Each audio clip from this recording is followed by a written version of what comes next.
And we're live. Great. And here we are on month 10, book 10. Yeah, I mean, I know it's now November, but True.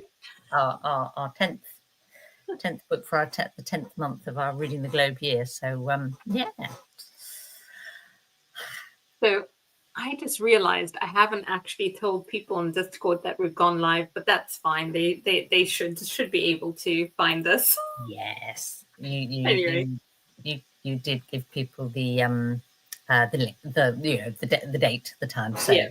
and also we know, because people on the Discord come from all sorts of different places, that some people it's the wrong time of day where the they different are, time and they zones. watch it later, and that's all lovely. Although it's lovely when we do get some people who've read the book to chat. So Edo Souls, Stella Gaitano.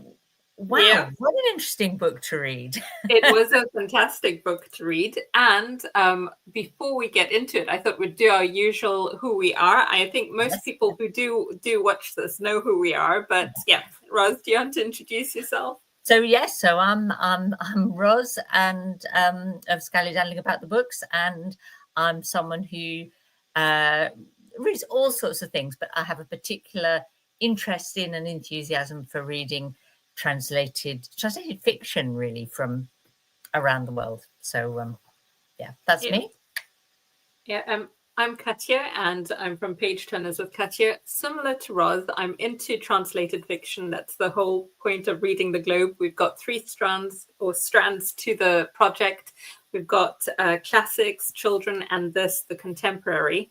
And been loving this. I think my only difference with Roz's taste is I probably read more fantasy.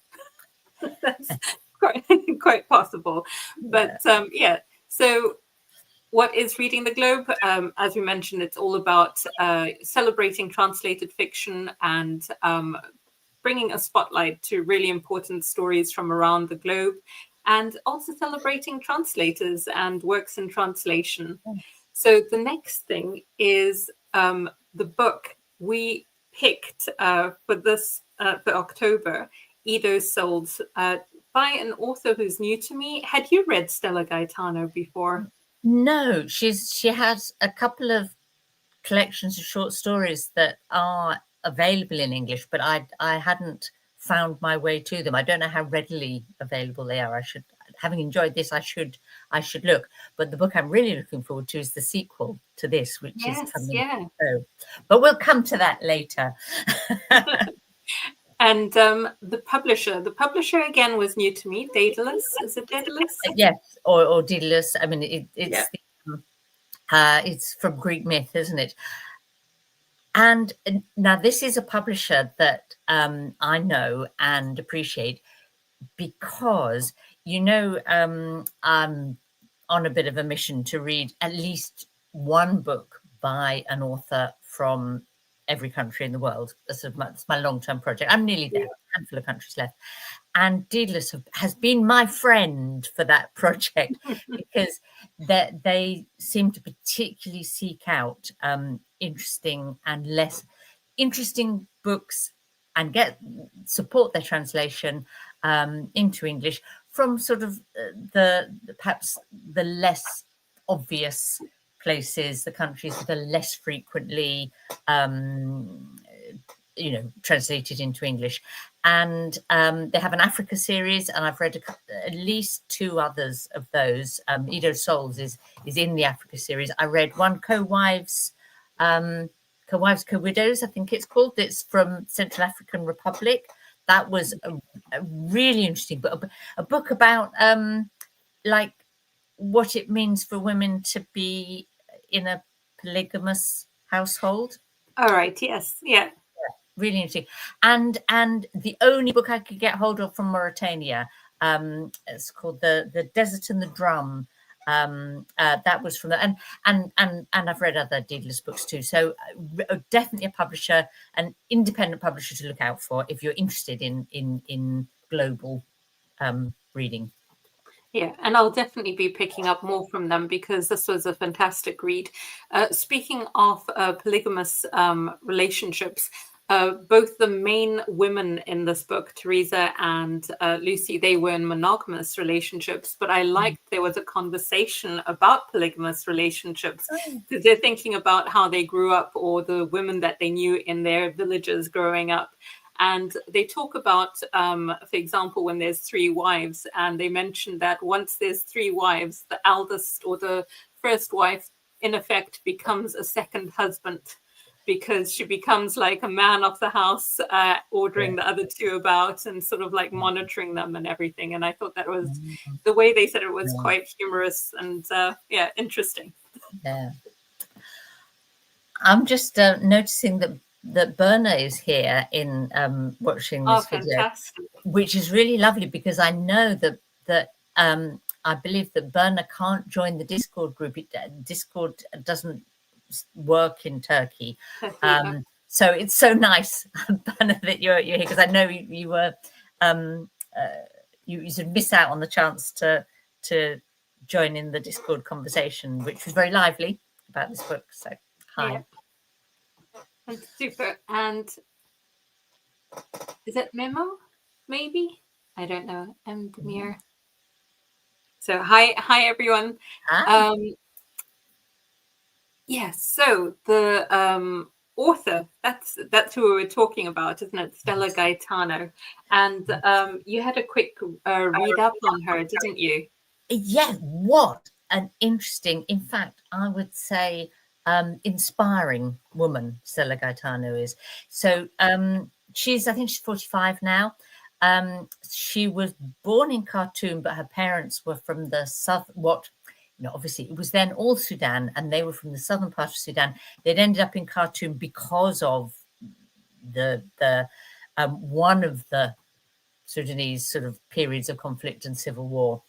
And she as a child spoke at home or Latuka, which is a language from South Sudan, but outside the home she was speaking Sudanese Arabic, and then she had a few other languages, and at university she studied English and Arabic before she switched to pharmacy and trained as a pharmacist. So she and she learned to read and write in Arabic. So she just how to talk about her life. I mean, I was trying to summarize and not go on for too long, but essentially her parents were illiterate but encouraged her through school. Books were hard to come by, for her, and but when she get hold of them, she was an avid reader, slurped them up. When she was a student, she started to write short stories, and her parents had moved back to the south of Sudan, but she was a student in Khartoum, and she was writing stories that were about the lives of people in southern Sudan, but also South Sudanese who were living in refugee, it's sort of internally displaced people, I suppose. Yeah. But also qualifying as a pharmacist. Then she sort of shifted to being more of a journalist and more of a writer. She always chose to write in Arabic, and I think that's a topic that we should come back to, about why she does that and how she does that and what that's meant for her. But obviously, when she was a child, basically almost all her childhood, Sudan was in a state of civil war, which of course is key to the book. So we'll come to that. She has always seen herself as being a daughter of the whole of Sudan, although when Sudan split into South Sudan and South Sudan got its independence, she lost her Sudanese citizenship and had to move to Juba in South Sudan. But she's a humanitarian. She sort of spoke out against corruption and sort of mismanagement in the South Sudanese government. I mean, poor old South Sudanese government were also struggling to kind of in their sort of country formation. But you know, she was a critic, and basically she was arrested, she was threatened, she was harassed, and she ended up having to. She's now in exile in Germany, basically. Yeah. She moved back to Khartoum for a while, but you know, wasn't, you know, it's like, you know, falling between two countries, two regimes, not being allowed to speak freely in either. And I think that's why Penn she's been a sort of championed by them. If people watching this haven't heard of Penn, do Google it and look it up. It's the organization that sort of champions sort of freedom of speech, particularly in literature, and it supports translation, and it supports sort of what it calls writers of courage, and she's one of their writers of courage. Yeah, that's how part of how she was able to move to Germany, and why we're getting her now getting her books in English. So yeah. How interesting. Yeah. Yeah, and I actually thought there's a character inside, like one of the characters in her book, when I had a quick skim about, you know, what her life is, because I didn't read up loads, but I did notice the bits that you've just talked about, and I thought this is actually reminding me a little bit of the attitude that Peter has. In terms of he felt he belonged to every part of, you know, Sudan, and couldn't understand the fracturing, the need to sort of like go this, you know, like divide things up all of the time, and that it caused a lot of suspicion of others of him, like by others of him, because of his attitude of, you know, unity, or it all being unified. I found that fascinating. Yeah. I have a little quote from her that I thought it would be nice to share, because it kind of obviously epitomizes her thinking. And I think the way she thinks and her politics, you know, is integral to the novel. But this was in 2016, and an interview in 2016. She said that her home is now several patches of ground inhabited by different population groups that have many things in common, though many of them deny the existence of such commonalities. And that was, as you say, something that Peter very much sort of sees in the novel. My home is a scene of perpetual fighting between brothers in the name of religion or identity or tribe. And then she says, inside me, I feel like I'm the daughter of both countries. Yeah. And how sad that then that means she's wound up in exile. But yeah. And I thought it sort of felt like a mirror with Peter. And you were talking about language, and it hadn't struck me while I was reading, but it's only because you said, thinking about the reasons for her writing in Arabic, then it sort of also mirrored a little bit of Lucy's experience. Lucy not really picking up that much Arabic and keeping to her original language from the village and everything, and then slowly sort of like getting bits and pieces, but choosing to express herself in the way that she knew. Yeah. And Lucy, like Gaetano's parents, is like essentially, you know, she's effectively illiterate, isn't she? And certainly in Arabic. And there's a little bit at the very end of the book, the very last chapter, we get a short chapter in the voice of one of Lucy's children, Lucy being our kind of like our main character. And we'll come back to all that in a bit. But she says that the only thing she couldn't help us with, you know, was our homework. Books for her were a place where lines of ants crowded the pages. I don't think she ever got the point that these ants were a gateway to another life, another world, one full of different sounds, colours and smells, all on those pages of paper. And you know, for all of us, we're all readers that love sort of experiencing different worlds through books, including this book. And yeah, that's something that Lucy doesn't have, but it shows how it's something that's really important to Gaetano herself. Yeah. Yeah. And if you hear any snoring, it's my dog. He's snoring so loud I can hear him, but I don't know if it's going to come across on the microphone at some point. But I'm just so aware of it. I can't hear him. Can anyone else hear him? Yeah, so with the reading as well, I thought, probably before we go into the characters, because I'm tempted to go into the characters and go back to Peter again, because when it comes to literacy, I thought there was he was fascinating in that he promoted literacy in his sisters or his foster sisters.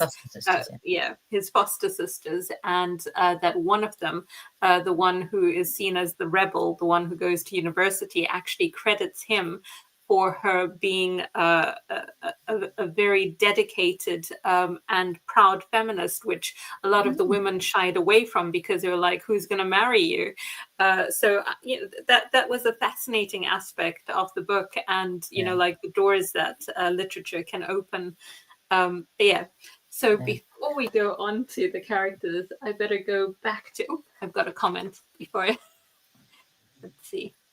There we go. Peter was an interesting character, even experiencing being impacted by certain aspects of Sharia law. He wasn't judging anything and still showing respect to Baba. Yep.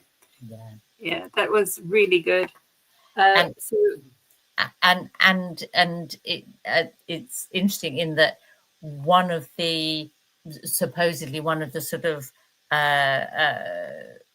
final kind of impetuses to the civil war, the Second Sudanese Civil War, that is kind of going on through much of the book, was when the Sudanese government sort of imposed Sharia law on the whole country, including the south, that has a different sort of legal and religious history. It's all down to the British Empire and us mucking things up again and sticking bits of country together that we've treated differently. And but there you go. What a mess. So I definitely want to come to the characters, because it was interesting to me how many there were and the perspectives we got. But before I do that, we better have a quick look at the translator, because we just talked about she writes in Arabic, and then the translation, though, I couldn't pick up that this was a translation. I found it really smooth. Sometimes you can tell that something's been translated. And there's one book that I always go back to. It's called The Trunk. It's a Korean novel. And it was translated by a cooperative of translators, more than like 12. And it is really evident and not at all a smooth translation. It's one of the few books that I've read in translation where I immediately went, I can tell that this has been, patched together. So I wouldn't recommend that one in the way, in the form that it is. Maybe they'll smooth it out at some point, but definitely the cooperative approach didn't work to that. And Sawad Hussain, who translated this, I thought did a really brilliant job, because it just read really in a way that I could imagine the characters.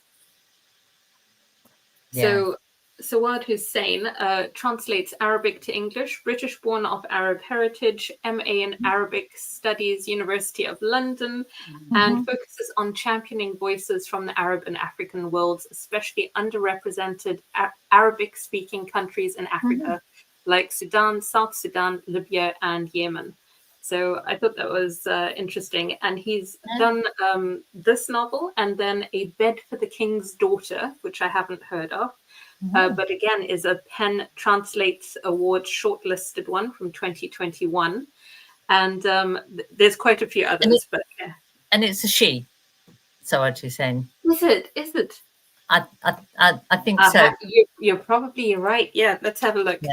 So this is the thing about not yes. Yeah. Sawad Hussain, yes, and lives in Cambridge, so not too far away from me. Yeah. Which also leads us on to Dedalus Publications. We were surprised, weren't we? Established 1983 in Cambridgeshire as well. So there's all these links to Cambridge, which is just down the road from me.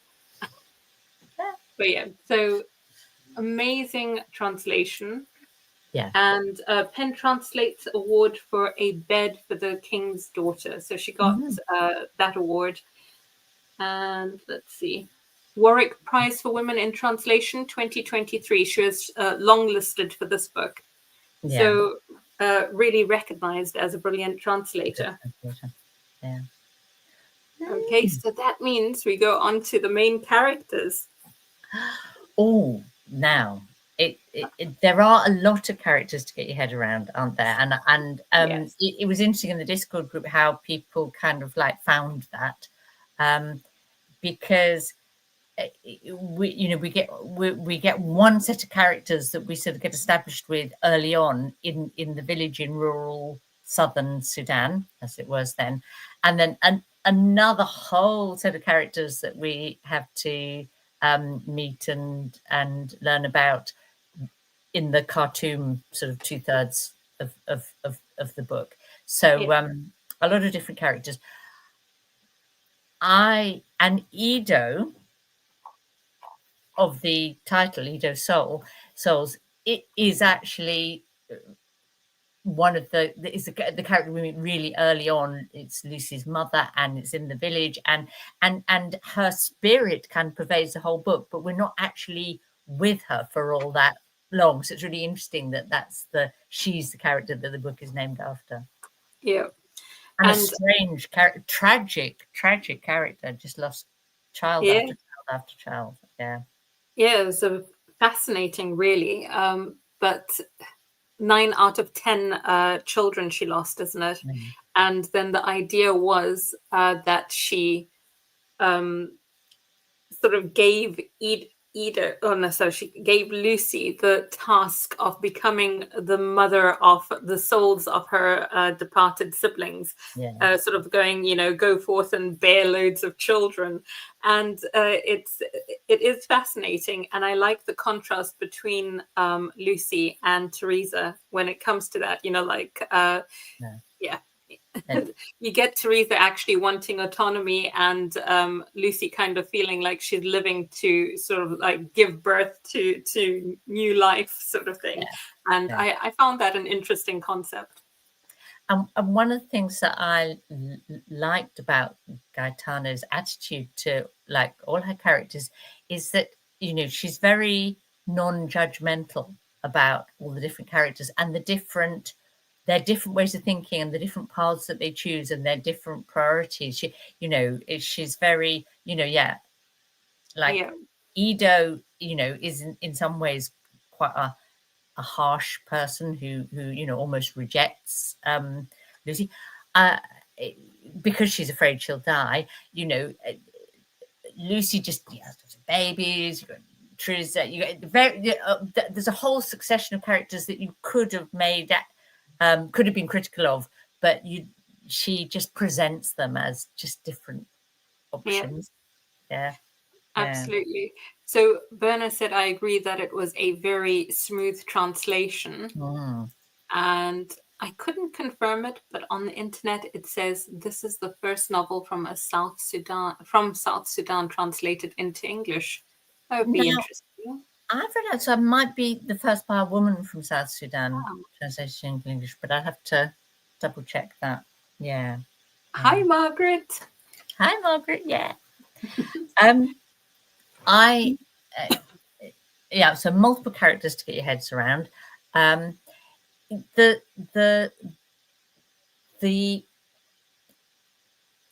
I was reading the first part of the book, so the book in the village and the characters there, I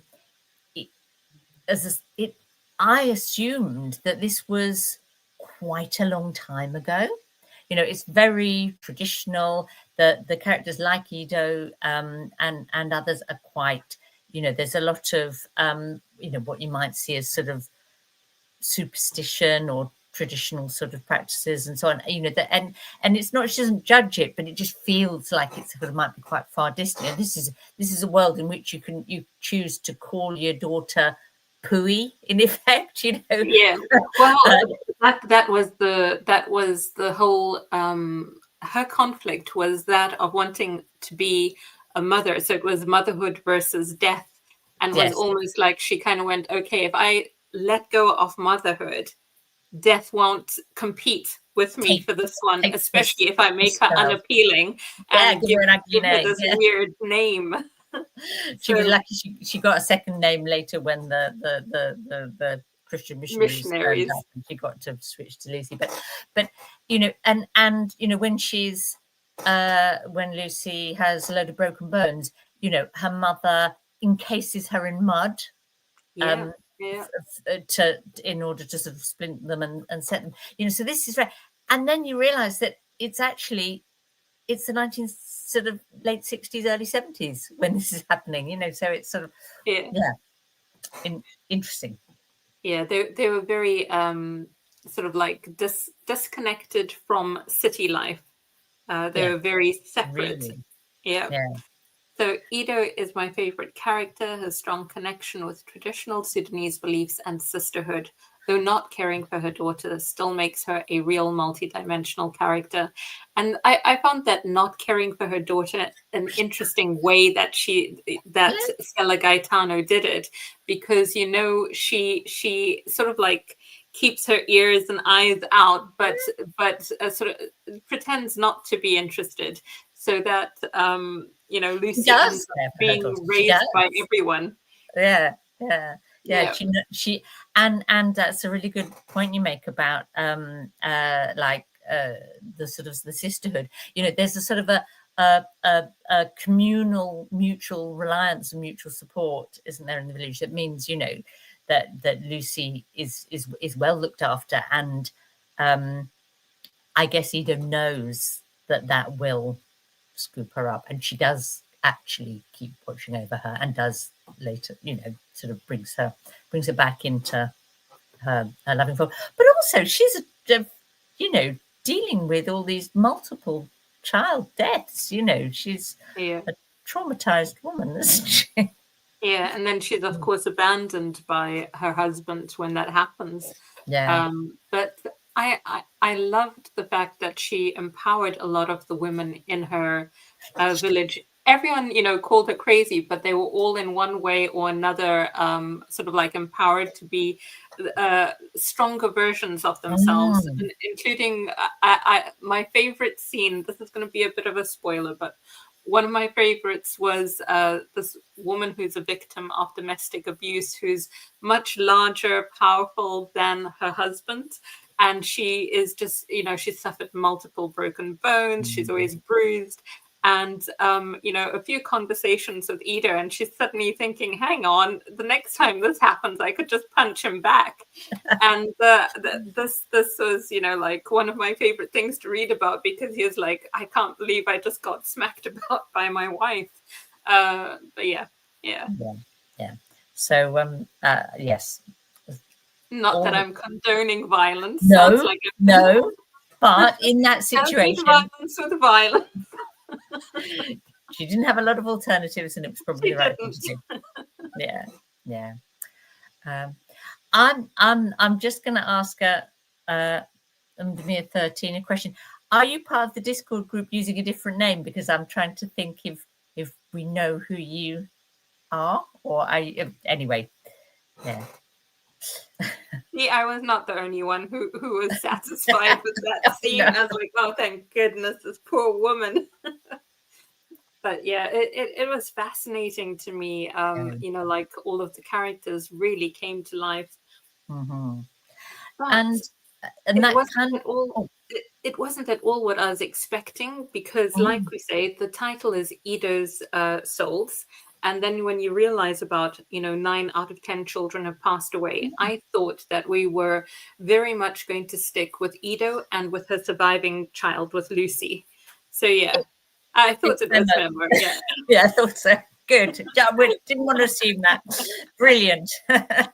Yeah, so I really found it fascinating that it went in the direction that it did, that it sort of like had multiple narrators, not in the way that I was thinking, because I thought we'd stick with Ido and then we'd stick with Lucy, and somehow that it would always come back to the the babies. But I think the way that it came back to Lucy's siblings was in that she had her mission from her mum to, you know, go out and have lots of kids. Yeah, and it's I mean, we're talking about the characters, but it kind of rolls into talking about the structure of the book, because the first 5 chapters we've got a sort of a sort of omniscient narrator, but we're kind of seeing it from Edo's point of view and Lucy's point of view through those 5 chapters, and then we get all the rest of the second 2/3 of the book. We get each. All the different main characters basically get at least one chapter where that's in the first person, that is that we're in their heads now, and I think and Lucy herself gets one of those chapters, so we do actually get inside Lucy's head, and we get, I think, Peter, I think, gets 2, as you say. He's, in some ways, he's the representative of that view of, like, we can be one Sudan, and it doesn't matter if we're Muslim or Christian or which part, you know. But so he gets 2. But also at the very end, we wind up with Maria Edo, who's named after her grandmother. So it's sort of Yeah, I do like the reaction to, so at the end, the daughter gets her period and her mum is so excited. She's like, yay, you're a woman now. And she's kind of like, oh, can we just keep quiet about this? You know, don't go announcing it to everyone. And she's like, if we were in the village, I'd be hanging out, I don't know, putting out a sign and letting everyone know. And she kind of, I like that she's kind of thinking, you know what, don't give me the mission that you got from your mom. I'm not going out and bearing dozens of kids. Yeah. Well, in fact, the other character that gets two chapters in the first person sort of narratives is Jalar. So Peter's foster sister, adoptive sister, and she represents the sort of another way, another alternative, I guess, for Sudanese women, of, you know, like, she doesn't want to marry, she becomes a lawyer, she's an an advocate for you know, human rights, and so you know, she's like the career woman and activist option. Yeah, and they give her the unfortunate nickname of the Iron Lady, don't they? Like at some point, linking her to Margaret Thatcher, but she's not at all. But it's just purely the fact that she is so different from the women around her. Margaret said, I think BookTube has helped me to appreciate a lot more creatively structured books, for which I am happy. And I used to get stopped up by that pretty easily. So I thought it was actually a very strategic choice because we got a really rounded view. How else would we have gone into Peter's home, you know? And then we get his foster sister's point of view, and that was also important. And Gaetano, in another of the interviews that I read, said she wanted everyone to be a hero, so she wanted to give them each just, because I think some people, thinking about the discussion in the Discord group, there were some people that felt disappointed or frustrated when it switched to that sort of the polyphonic, you know, the different voices in the chat, and said, oh, you know, it took too long each time to work out whose head we were in, who was talking, and who was the narrator, and so on. I think it did change the pace, and it was in some ways a structural surprise. But once I settled into it, I think it was a good choice, sort of on reflection. Yeah. Berna said, I loved Peter, his sister, and their relationship between them. Yes.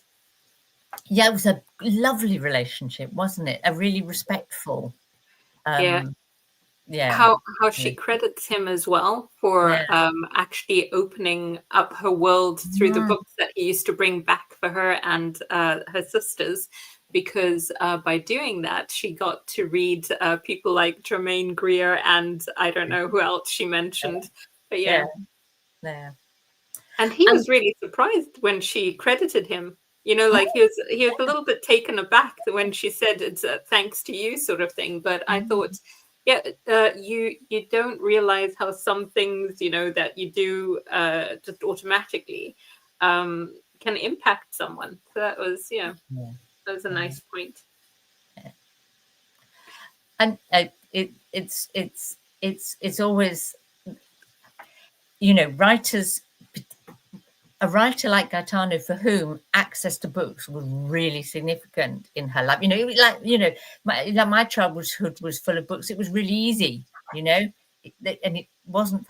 Then it's interesting how that kind of creeps into what you write. She talks and also about who her sort of literary influences are. So she's was influenced by the oral storytelling that she kind of got from her parents and her family, you know, and you know, the sort of the pre-literate world where, you know, it's all about stories. But in terms of books, she said she was this great stories when she was a student. She had a sort of a job like photocopying things for people, and she was asked to photocopy a copy of Marquez's 100 Years of Solitude, and she like photocopied it, read a first few pages that she photocopied and thought, wow, and like copied it all, took it home and like read it before she gave it to the person she copied it for. And that was a real, you know, a sea change in her idea about, you know, wanting to write literature. Isabel Allende was another influence, but interestingly, another key influence author that influenced her, she says, is Tayeb Salih, or Salih Tayeb, you say either way. And we in April we read Seasons of Migration to the North, his novel, his, you know, most famous work. And so it was like I was like, oh right, okay, so this is connecting back round. Yeah, that's true. Yeah, I hadn't thought of that, but that's true. Yeah, so Berna had said, I think multiple points of view helped us to understand the period, society, and history of the country. I also liked, you know, with the multiple points of view, there's a discussion again between Peter and his sister. I'm going to have to, is she Jalal? Yes. Yeah. So when they're having the discussion about her supporting brothel workers, and you can tell that although he's very open-minded, he just can't have the perspective that she does. You know, like so although they're very much in tune, and he respects like her perspective as well. But I liked the discussion because it shows you the sort of like nuance in the way people's experiences are very different, and also how gender comes into things as well. But for me, it was lovely that his turning point for him in his teens about supporting his sisters and feeling a lot of compassion for those foster sisters was down to genital mutilation. That was a very powerful part of the book, I think, and obviously a very sort of like formative thing for him, you know, like how it shaped him as a person. No, that's true. Was he too good to be true as a character? I mean, I suppose. I don't think so, because well, there is a moment when he's quite harsh to Teresa, although obviously she has behaved very badly. But Lucy says something at that point. He sort of sends her back to her family because of how she's treated Lucy. And Lucy says she learned something about the city, which is that, you know, men beat their wives there too, but in different ways. Yeah. So. And he also reflects on it like years later, because it's ancient history with Lucy, but he reflects that he thinks because he's worked in the army for so long and he's gotten used to being obeyed so much, and because Teresa is in herself a fairly strong character, that the way that he knows to beat her down is with emotional manipulation, because he just finds ways to bring up how horrid she was to Lucy, who she now loves. But he reflects, he's like, oh, I'm aware that I can control her by sort of like slipping this in, and then she becomes immediately a little bit cowed and sorry, instantly emotionally sorry, and more receptive to what he wants. So I don't think he's all that amazing. Yeah. But then he had, he's had quite a challenging life, I suppose, because he's torn between. Well, he's like a child of the South that then is brought up in a Muslim family of the North. He's sort of and does get sort of a bit dumped by that family at a certain point. So he has his own complications. And then actually, as the story goes on, we discover how politically fraught his military position is, because he's a Southerner. There's an element of he's having to deal with mistrust and the risk throughout of being exposed or accused, or so it's So like I think so, just for that aspect, just for his relationship with his wife, certain aspects of the relationship.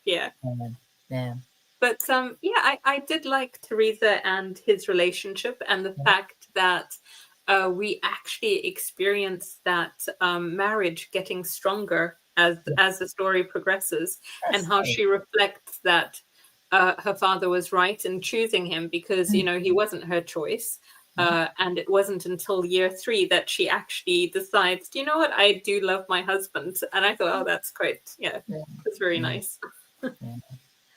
And I don't know if we kind of really clearly said that, obviously, when Lucy and her husband Marco, who we haven't really talked about, and Marco is a lovely character too, actually, isn't he? But Lucy and Marco move to Khartoum when they marry, and just how different life is in Khartoum compared with rural village in the south, and suddenly we're absolutely in the 1970s, and there's like cars and fridges and and suddenly everything is and Mark in the Discord group said he was a bit worried that it was going to be that bit of a cliche thing of like, oh, country bumpkin in the city, and how they're, and actually it was more subtle and interesting than that, like Lucy's responses to finding herself living this urban life in Khartoum.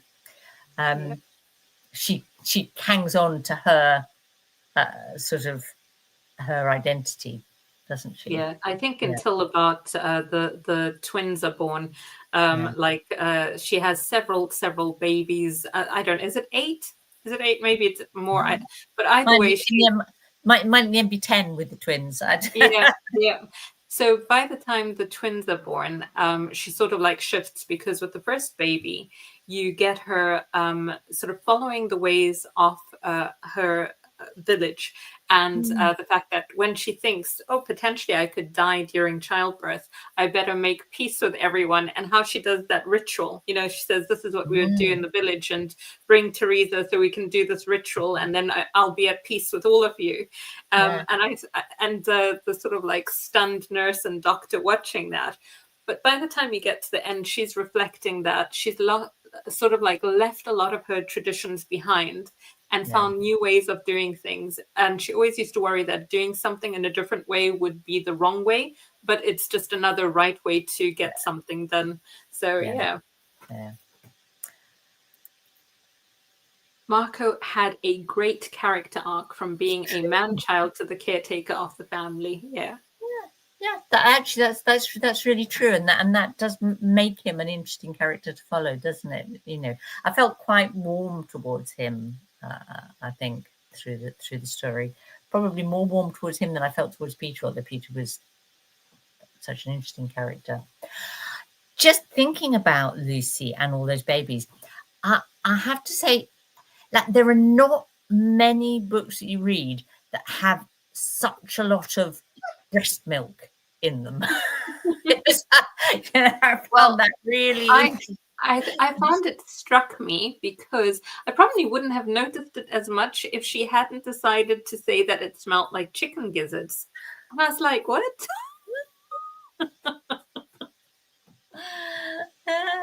But there was something very, you know, like Lucy becomes this sort of bounteous sort of, you know, baby maker, feeder, feeding the trees with her milk, you know, yeah.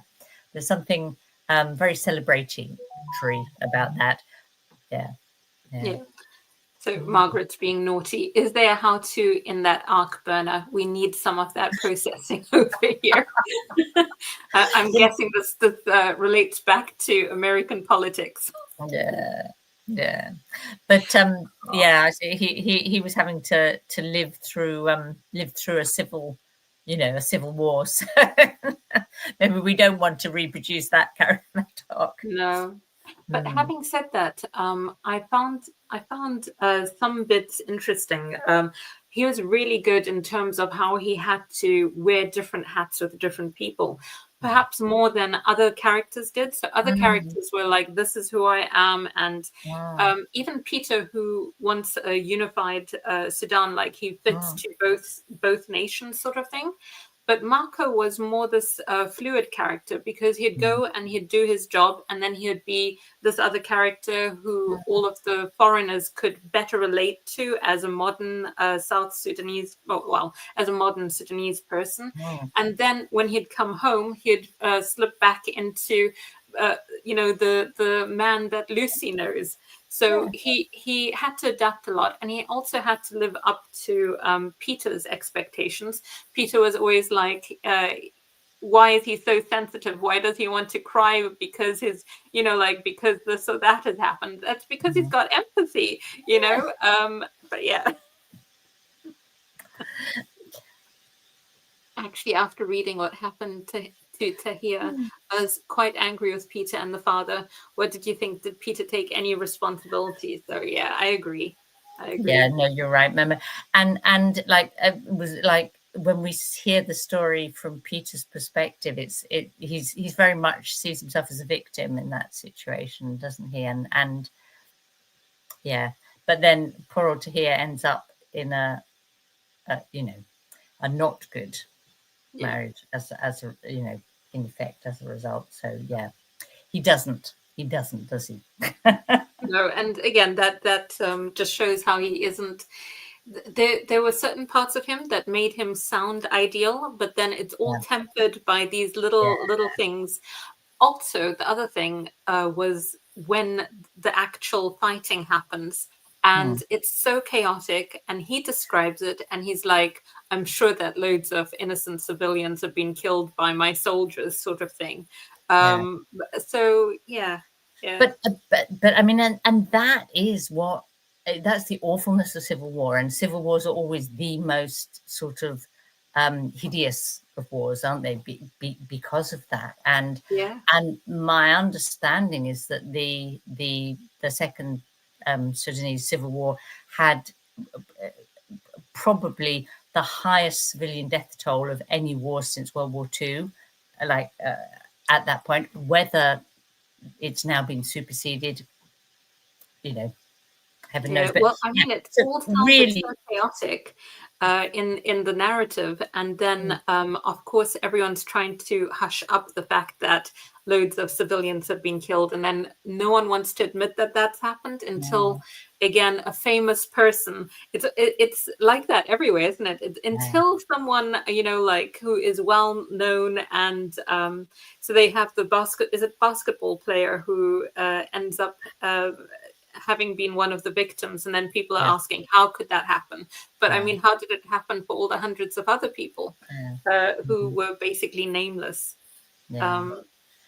But it's really interesting how Gaetano covers the violence, because, you know, this is obviously, you know, very, very brutal civil war, and she acknowledges that, but she doesn't sort of give us a lot of gratuitous violent scenes. It's there, we hear about it, we're aware of it, we get a sense of it, we hear it, but we don't see it literally in the text. And I thought that was quite well done, I suppose. You also don't get inured to it, you know, it stays shocking, I suppose.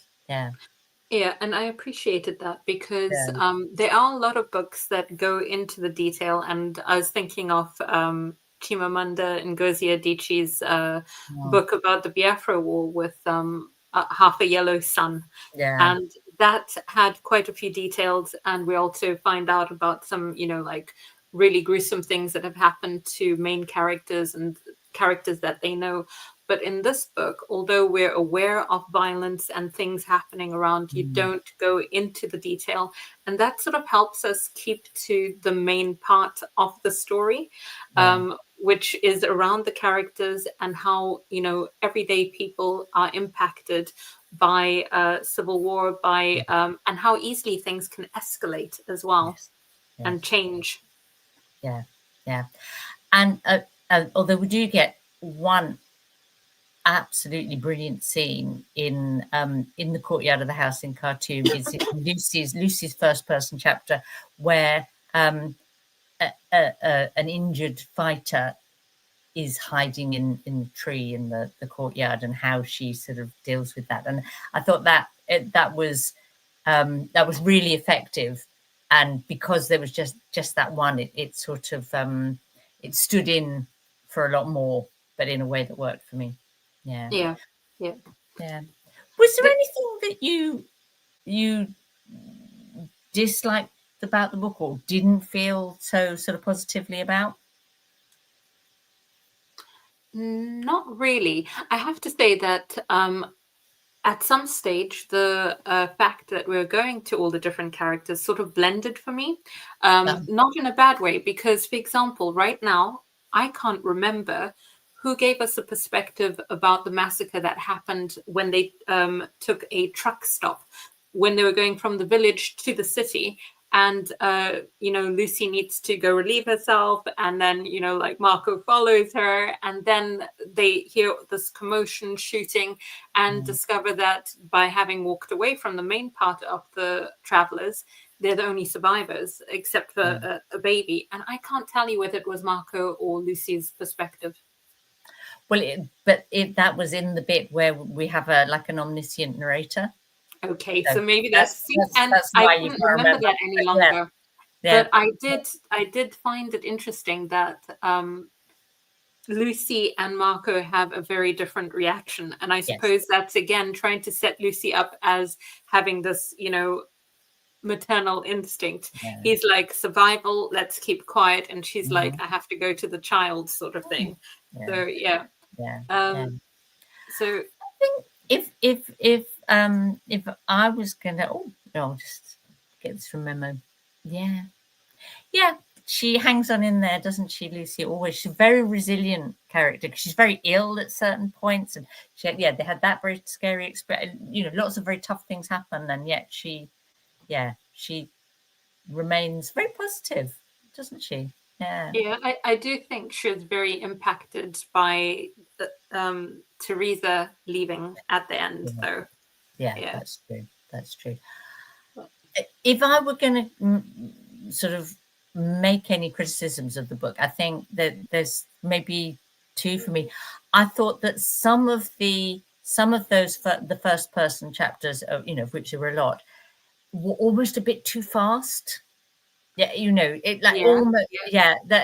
like we didn't quite get to sort of settle into them enough. And I wouldn't have minded being I like a short book as a rule, but I wouldn't have minded being perhaps a slightly longer book to give allow them to be a little bit more expansive, maybe. And just a couple of times she does a bit of a what you might call an info dump, because she obviously wants her readers to understand what's going on, and she's aware that not all of the readers will know all of the history, the context, or if they're Sudanese readers, she wants them to understand the South Sudanese perspective, and vice versa, and all of that. So So just a few times she uses, I think in one of Jalal's chapters, we get a big chunk at the beginning where she sort of fills in a load of what's happened almost. And so there was, that was just a little bit clumsy. I never felt like that in the beginning of the book, and that I did sometimes feel just a little bit in the later chapters. But I was so appreciative of the understanding that I was getting from the book that I, then that felt a churlish complaint to make.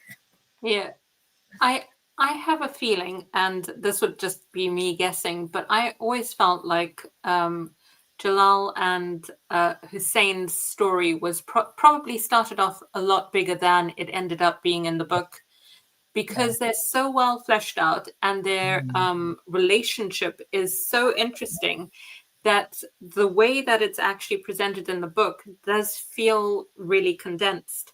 And I suspect that, they were a lot bigger, and then she's like, maybe this is a different story to the story this needs to be. But I can understand your points there. Yeah. So Mehmet says, my criticism is that I wish they had, I haven't got my glasses on, that's why I'm struggling. My criticism is that I wish there had been more about Marco and Lucy's perspectives. I didn't fully enjoy the sudden changes between multiple points of view. And I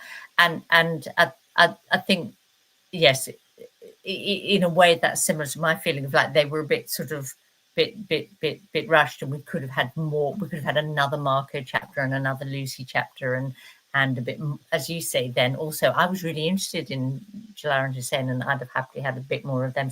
So yeah. But then, maybe it would have been too long and too chunky and plodding a book if she'd done that. So With Marco and Lucy, I was tempted as well to get a little bit more about them. But then in hindsight, as I was thinking about it, because I felt the same way that I did with Jalal and Hussein, though actually, if I had more about Marco and Lucy, it almost takes away from the message that she'd given us, that they have this really, really strong connection as a couple, which is deepened by the fact that they're both orphans. So they are very, very intertwined and very loyal to one another as sort of like their only family.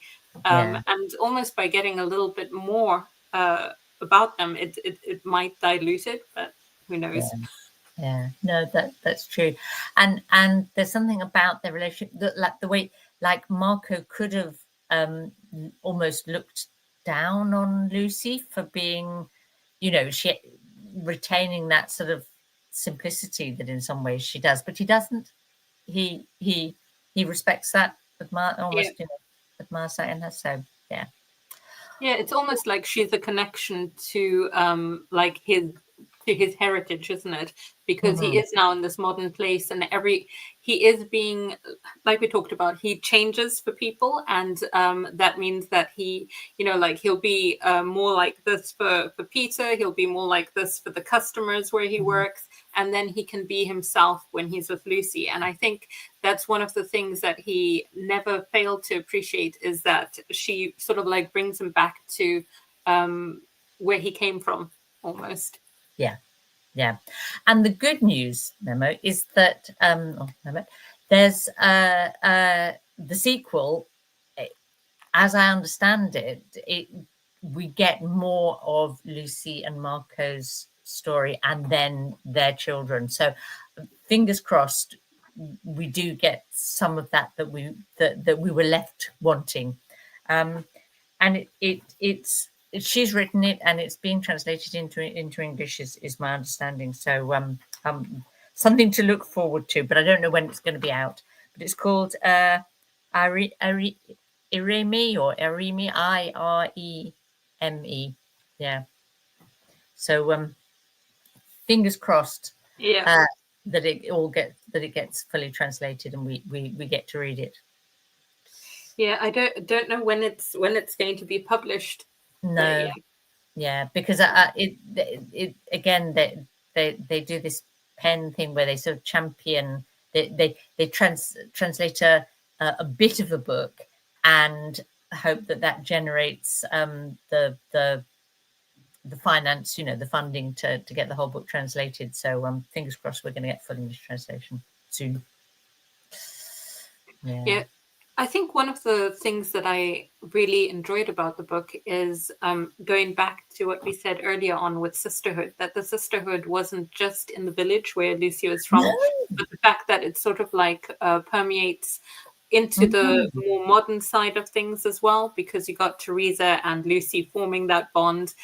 You've got the foster sisters, although all three of them are very different. They're very supportive of one another. And I like that, because sometimes when you've got books, you've got these sort of like jealousies and things that become a focus, and so that's a route that Teresa and Lucy's relationship could have taken at the start when Lucy moved in. But I like that it morphed and we get more of that supportiveness. So I enjoyed that. Yeah. It's is it it because it's a book that I would describe it as a feminist book, but not in a kind of an obvious or plodding way. It's more about the like women's position in Sudan, but also women's that women's relationships with each other are as important in the book as their relationship with their husbands and boyfriends and fathers. So that's a real strength of the book for me. Yeah. So Berna said a sequel would be very interesting. I agree. I'd like to read that. And then Margaret said, nice to see you both on screen, and Berna and Mehmet in chat. And I can't say that. Can you say that? We need Berna. Yes, we need Berna or Mehmet. I think this. I'm not sure. if Mehmet, whether you are you Turkish too? Not living in Turkey, but I don't know. Anyway, you would tell us. Hey, I've noticed the time. I know we've reached that time. And Mehmet said it means good evening in Turkish. There you go. So I thought you were a Turkish speaker too. So, I know that we didn't cover all the themes, but I think we did quite a good job. There's a lot covered in the book, and it's not that long, is it? No. I mean, it was it reads quite quick. It's not terribly long. And yet it does cover a lot of interesting key themes. A lot of ground. Yeah. And it's rich, isn't it? It covers a lot of interesting themes. It's got a lot of strong characters. That a lot happens, and it has it has both breadth and depth, I suppose. Yeah. Well, thanks everyone for joining us. And if you haven't read the book and any of what we discussed sounds like something you'd be into, please give this book a try. It's fascinating, and also you're supporting lesser known voices and a publisher who champions them. And thank you, Mehmet. That's kind of say. And now we've got just 2 books left in Reading the World Contemporary Strand. And I've already read the November book. I read it early. It was my first book of the month, and that's The Understory. And so by a author from Thailand, Sunny Sangsuk, I think. Yeah. And I haven't got in front of me the name of the translator. It's Mui, and then it's I'm not going to get Mui's surname right if I unless I've got it written down in front of me. So, but I strongly recommend reading that as a really completely different but very interesting book. I think it's Mui Popopsicle. That's it. Yeah. That's right. So she actually did the translation of 2 short story novels that I read, and I can't remember the author now, but that was from Tilted Access. She's the only Thai translator that I've actually read, but I've not read The Understory yet. But that's so I'm looking forward to that this November. And December we've got Oh, we've got Isabella someone we Allende. talked about. Yeah. Yeah. Isabella Allende. So someone who inspired this author. So we do keep coming back to. We do, yeah. So all of our authors have Connections. somehow been inspired by authors that we've read in Reading the Globes. Yeah. Because and isn't that the joy of literature? Yeah. So thank you, everyone. See you in a month's time to talk about the understory. Yep, on your channel. Mine. Yeah. Bye. Bye.